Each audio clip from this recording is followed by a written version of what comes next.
It's July 2nd, and welcome to a brand new episode of 3 Rounds, brought to you by Total Wireless, the official wireless provider of UFC. They're in your corner with unlimited 5G network that will not slow you down. So last weekend, Ilia Topuria became a UFC double champion, and you know how much I love a fight.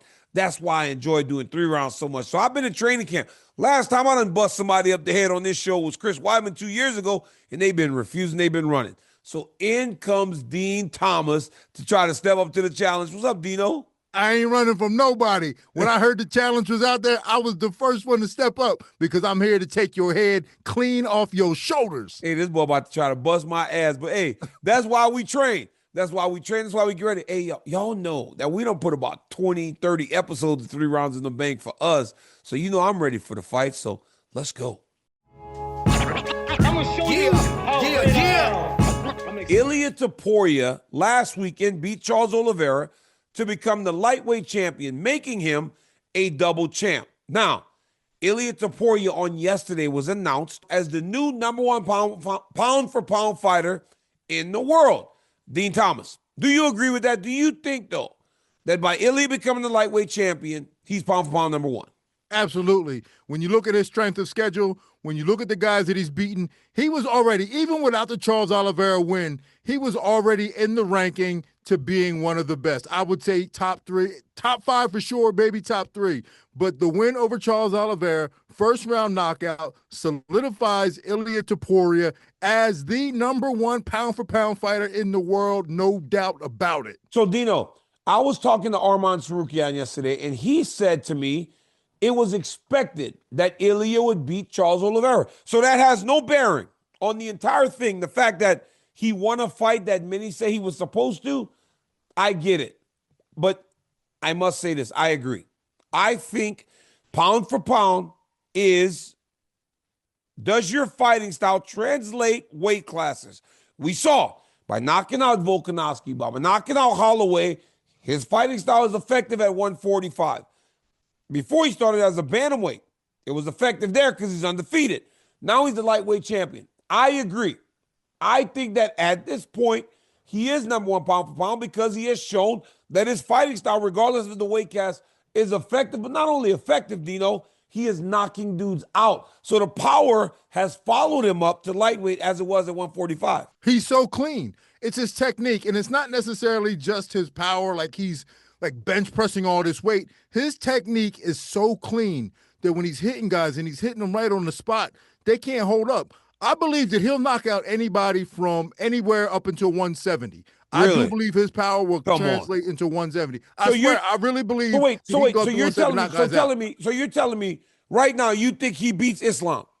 I think he beats Islam. Oh my God. I always thought he would beat Islam. Here's why. Because I think Islam had struggled in the Volkanovski fight, the very first Volkanovski fight. He struggled with getting underneath Alexander Volkanovski. Islam struggled to get underneath him to be able to take him down. He's going to have a hard time getting underneath Topuria.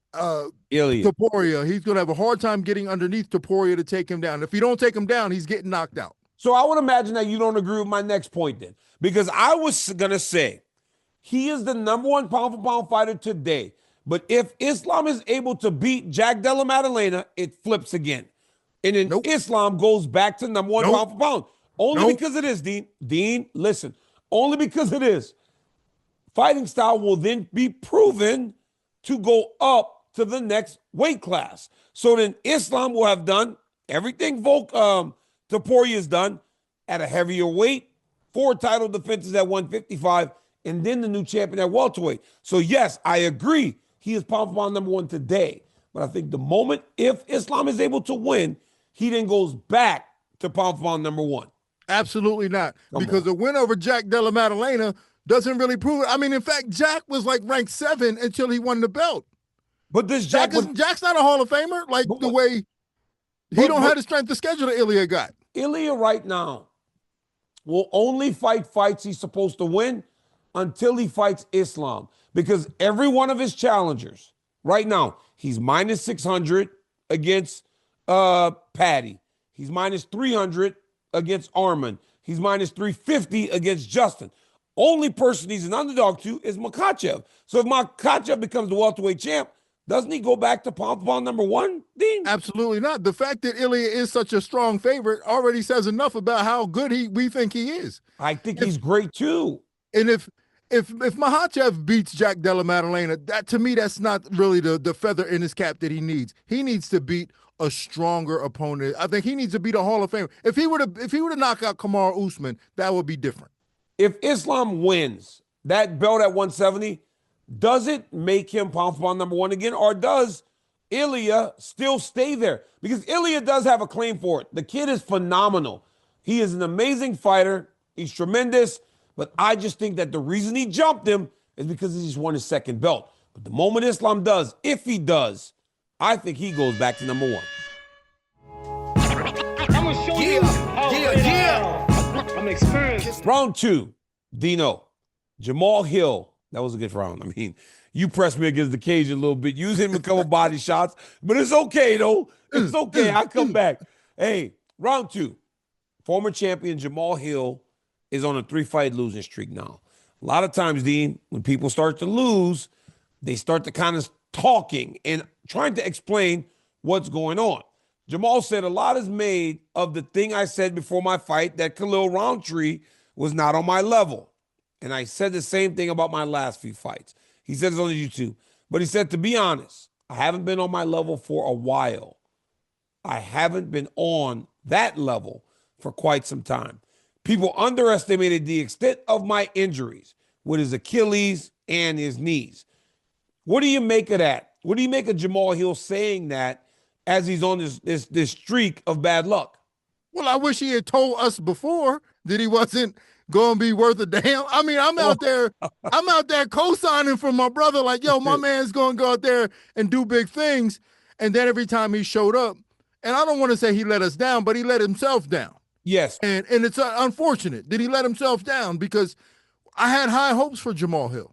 And he let himself down and indirectly let us all down, those who believed in him. Well, so here's the thing, right? He was a world champ. So clearly he had a ton of potential. I think what you said leads to this very next quote. He said, I'm a natural talent. We see that a lot in people that have a lot of talent and they don't necessarily reach that potential. I see that constantly with my wrestlers. He said, things come naturally to me at a certain level before I could just hang around outside of camp, do whatever I wanted or things the way I wanted to do them. When I was in camp, I was able to put work at a level that I feel put me in a very good position to go on and put on performances that I put on early in my career. It brings me back to a quote my coaches told me a long time ago. Hard work beats talent when talent doesn't work hard. He said his work output may have been up, but he's got to do more. He's got to work harder, grind harder. Hey, Dean, he said his last 3 camps at the lowest, he was maybe 260 pounds. Last camp, he was 265 before the fight camp started. I mean, and that's irresponsible. That's nuts. That's irresponsible, and that should have never happened. Because if he's trying to get back on track to being a champion, he can't allow his weight to get up like that. He's got to constantly be in the gym. And another thing he's got to do is I think he needs to add more stuff to his game. I mean, he's become predictable. He's got to add more stuff to his game. The fortunate thing for him is if he wants to turn this around, he's in a division that he can turn it around in, because it's not that deep. The light heavyweight division, he needs a win over a couple guys and he'll be right back in the mix. But if he was a lightweight, I'd say it was a wrap for him. But the fact that he's in a very weak division, he can turn it around. So when a guy starts to make these types of comments, it's a lot of reflection, right? You start reflecting on the things that you did bad. Now, when I was at 205, towards the end of my career, I started to get heavier because I was comfortable that I could do what I needed to do in order to make the weight and still fight effectively, especially when John Jones wasn't there. When John Jones was there, I never got heavy because I had that guy that would truly remind me that if I messed up, he would take advantage. Maybe that's what was hurting Jamahal. He needs to have a real direction of what he needs to do in order to change this, or the results will be the same. And you know what's crazy? Like, he's very competitive. He was competitive against Yuri. He was competitive at times against Pereira early. that last fight, man, Khalil Roundtree, it wasn't competitive. I think the first thing he needs to do, and this might be a problem because of his injuries, the first thing he needs to do is get his footwork back in check. His feet aren't moving good like But they that's used the to. athleticism, right? He's an athletic guy. He's a basketball player. Why do you think people are so sour on Jamahal? It seems like they just turned on him. I don't know, man. I think there was a point where he just kind of came off as being angry. You know, angry black man. Nobody likes angry black man. DC, that's why we got a job. We not angry black man. Your mug be smiling all the time, man. Nobody likes an angry black man. Nope. Hey, can Jamahal Hill get it back going in the right direction, chat? Let us know if y'all think that he can go back the way he needs to, because Jamahal needs to change something. I don't know what it is. I'm gonna show you how great I am. Hey, we got a responsibility. We're smiling. We have fun. We have the best job in the world. But there is a responsibility that comes with it. You got to be correct a little bit. At times, I can be liable in that. So I heard a story the other day about Ilia Topuria. Having money, as you know, a family money. Today I get a thing, or I hear Ilia telling Ariel he had 4 jobs growing up. Dean, I was wrong. How much of a responsibility do we have as the media to tell these people, even though I'm not traditional media, I'm a fighter that is now on the media side. Hell, Dean, the other day, they had an illegal strike on the ground where the guy's laying on his back, he stomps him. We're like, man, I have never seen that before. They ask you, and you, Mr. Smarty Pants, correct us and tell the shit is illegal. Well, here's the thing, DC. I've always said this. I'm not a real journalist. I'm just a jackass with a microphone. You, on the other hand, you have a really big platform, and you are one of the faces of the UFC. You have a responsibility to tell the truth and to do your homework. You have you have to do that due diligence to do your homework. You have to. So am I not allowed to hear a story now from a friend that tells me something? Because you don't know if that friend knows. What if he knows? No, I know, but you have to always be careful, and you have to always preface everything you say with rumor has it, or he allegedly. Yeah, because you have the size of your platform, everybody listens to you, and they take what you say to heart. So if you start telling rumors, it doesn't go over well. So Ilia Topuria, for the record, had 4 jobs, is what he said. Now, I don't believe it. I go to X. I go to Twitter a lot, man. Ben Askren taught me that. Hats off to the boy Ben. He got his lung transplants already, so good for Ben. But I go to X a lot of times. Ben told me it is the greatest news platform in the world, and at times people lie to me. So even to this day, some people are telling me Ilia did have money and he didn't, but I will take that back once I hear that man from his voice saying that he has that. But when it comes to the rules, right, the stump up and down, when you haven't seen something, right, I don't think we'd ever seen anything like that to know. Is that on us, or is that on the people in the truck to go, hey, no, that's illegal? No, I think that is on us. I mean, we have to do a good job of doing it. The only person who's able to get away with me being a little misleading is Chael Sonnen, your partner. The stuff he come up with, he be making stuff up on the spot.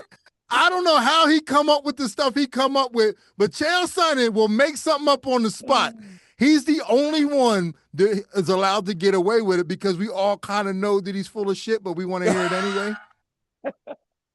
So we just listen anyway. And what do you be thinking when you sitting with Chael at that desk on those shows? Like, man, Chael just up here telling fib after fib. I'll be like, yo, what is he?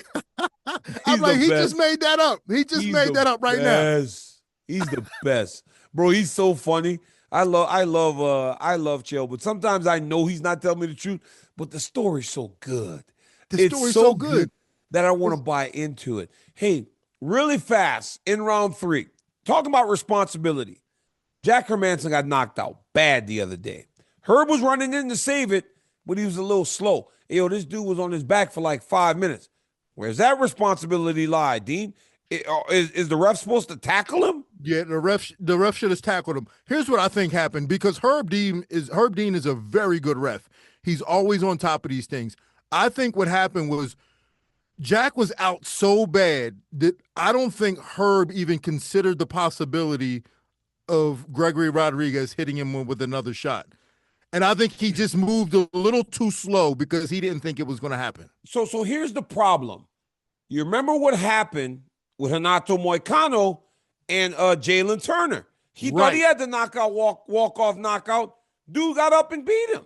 Right, exactly. That's another possibility. No one is really at fault. To me, it was more of a miscommunication on everybody's part. Yeah, I think Herb just thought he was going to stop. Especially in the action, right? But it's Gregory Rodriguez's responsibility to go out there and finish the fight, speaking of responsibility. But I'll tell you one thing. If Dean going to be here on 3 rounds multiple weeks, ain't no way he up here just correcting me. We ain't going to have that. All right, guys, so it's time for my final thought. Ilia Topuria is great. I tell you one thing. It don't matter if you love him or you hate him. I don't understand why so many were booing him over the course of last week when in reality, all he has done is the right thing. I get it. There are a lot of comparisons to Conor McGregor, but there's a lot of differences in Ilia Topuria. He has not carried himself in the way that McGregor did. So while there are similarities in the fight career, we have to understand who Ilia Topuria has shown us to be as the man is vastly different.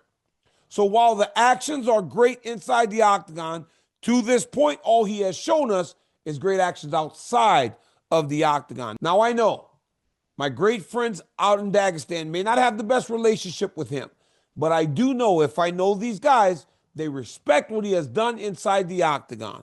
We'll see what happens in the future. But as of today, just acknowledge that this kid is great and he's different. And what he's doing to this point is as good as anything we have seen in a really long time. That confidence, that smile, that walk lets you know that you are watching an individual who believes that only success lies ahead of them every time they step into the octagon. Guys, that was another episode of 3 Rounds. Thank you, Dean Thomas, for joining. Thank you for putting up the great fight. I hope to have you back next week. Guys, like, subscribe, tell your friends to tell their friends that DC's got a YouTube channel. And I'm doing things like 3 Rounds every week, and I'm going to be joined now by my man Dean Thomas because he did a hell of a job. Until next time, for Dean Thomas, I'm Daniel Cormier. Peace.